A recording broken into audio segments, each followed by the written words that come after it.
Tamam.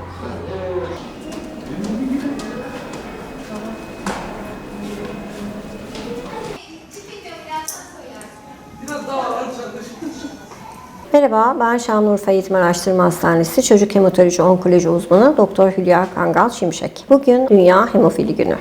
Peki nedir hemofili? Hemofili, kanın pıhtılaşmasını sağlayan faktör dediğimiz moleküllerin eksikliği sonucu oluşan bir kanama hastalığıdır.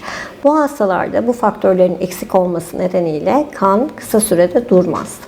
O yüzden bu hastalar bize uzun süren kanamalarla başvururlar.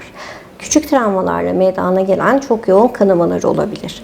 Eklem kanamaları, kas içi kanamalar ve bazen çok ciddi santral sinir sistemi dediğimiz beyin kanamaları ve gastrointestinal sistem dediğimiz mide kanamalarıyla başvurabiliyorlar bu hastalar bize. Günümüzde hemofili doğru tedavi edildiğinde kanamaların önlenebildiği bir hastalıktır.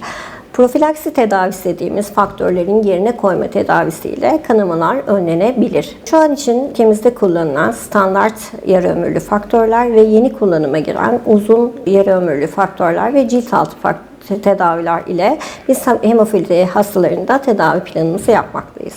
Hastalarımızın tedavilerini bireyselleştirilmiş tedavi olarak yapmaktayız.